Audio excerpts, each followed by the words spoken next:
Magandang hapon po sa lahat. Nagbabalik tayo dito sa aking YouTube channel para pag-usapan na naman ang coins na nandiyan sa ating harapan, Luzon, Visayas, Mindanao, kung saan kayong panig ng mundo po. Thank you so much po. Nagpapasalamat ako ng marami doon sa mga nakapag-subscribe dito sa aking YouTube channel, Samuel Soriano TV 29 po. Ayan. Maraming salamat po. Ayan. Doon naman po sa hindi pa nakapindot ng ating notification bell. Ayan po. Pakipindot naman po. Ayan. And share, like, subscribe para ma-discuss kayo doon sa mga latest ko pang gagawin mga video po. Ayan po, may pag-uusapan na naman tayong barya. Andyan sa ating harapan. Ayan, kaya tayo nagmumuka ng barya. Ayan po. Magandang hapon po sa lahat ng kolektor. Ayan, ng Pilipinas. Ang pag-uusapan po natin doon, ito na. Ito na ang ating pag-uusapan, si Melchora Aquino po, na maraming nagsasabi is a rare coins. Ayan, tingnan natin kung rare ba siya. Melchora Aquino, ayan. Ang kauna-unahang babae po, na ayan, Melchora Aquino. Ayan, sa kanyang history po, siya ay nagkasakit ng ketong. Ayan po. Pero marami siyang natulungan sa kikipagdigma. Ayan po, marami lumapit sa kanya. Ayan po, 1980 po. Ayan po, 1980. Bago natin simulan ang ating talakayan, kilalanin muna natin ang coins na ito. Ayan. Issue, Philippines, period, Republic, 1946, up to date po. Type, standard circulation coins. Years, 1979 po hanggang 1982. Ayan. Value po, 5 centimos po. Currency, piso, 1967, up to date po. Composition po nito ay brass. May bigat po itong 2.5 grams. May haba po itong 19 mm. May kapal po itong 1.3 mm. Ayan. Shape, scallop po with 8 notches. Ayan, shape, scallop with 8 notches. Napakagandang pakinggan. Orientation po, middle alignment. Demonetized na po ito noong January 2, 1998. Number N-6122. Reference number KM-225. Ayan po.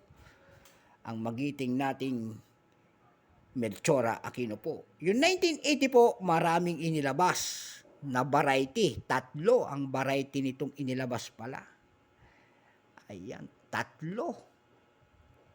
variety, 1980.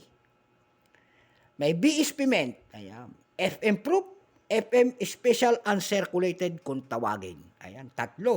BSP, common, FM proof, at saka FM special uncirculated po. Ayan. Dumako naman tayo doon sa 1982, itong hawak ko. Ito po ay BSP, 28% po. Ayan, common, 28%. Ang ginawa po nito sa bariyang ito ay 111,339 piraso po. Ayan. Mayroon na pong price appraisal, selling price, doon sa ating numista.com po. Ang kanyang very fine, 15, extra fine, 19, almost uncirculated, 19, at uncirculated po nito ay 26 pesos. Ayan po. Dako naman tayo doon sa FM proof na 0.6%. Ang ginawa po naman barya doon ay 300,133 piraso po. Ayan. Wala siyang appraisal price. Wala siyang price. Mintage lang. Ayan po. Kaya agad tayo, dadako ulit tayo doon sa 1980 na FM special uncirculated kung tawagin po. Mayroon po itong 0.8%. Ayan. No mintage, no appraisal, selling price. Ayan. Blanco. Blanco tayo doon sa ano na yon. Oh, blanco tayo. Ayan po. Kaya dumako nga tayo doon sa ating mga platform kung talagang mahal to. Kasi sinasabi niya mahal is a rare coins. Kaya dumako ako doon sa ebay.com para mga gilap ng presyo nito. Nakakita naman tayo doon na nagbebenta ng $6. Ayan. $6 equivalent to mahigit 300 na po yun. 2 kilong bigas na. Mayroon naman nagbebenta po ng $7.70. Ang pinakamalaking nagbebenta po doon ay $13. Ayan po. May nagbebenta naman doon ng 112.91 pesos. Ayan. Dumako naman tayo doon sa ating carousel.com PH po para maghanap uli ng kanyang mga presyo. Doon sa carousel po, nakakita tayo na nagbebenta po doon ng 150 pesos. 45 pesos mayroon din at saka isang 40 pesos only per piece. Ayan po. Naliwanagan tayo sa kanyang mga detalye sana. Narinig nyo kung magkano talaga ang presyo nito ni Melchora Aquino. Ayan.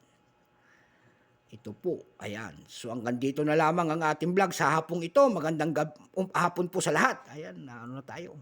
Luzon, Visayas, Mindanao, kung saan kayong panig ng mundo po. Ayan. Thank you so much po sa mga nakapag-subscribe dito sa aking YouTube channel at saka doon sa aking FB page. Maraming salamat sa nanonood po. Ayan. Thank you so much po sa lahat. Ayan po. At sa mga hindi pa nakapag-subscribe, bakit din naman pakipindot ang ating notification bell para ma-update po kayo sa mga latest ko pang gagawin mga video po. So hanggang dito na lamang po, Luzon, Visayas, Mindanao, kung saan kayong panig ng mundo po. Keep safe po sa lahat and God bless.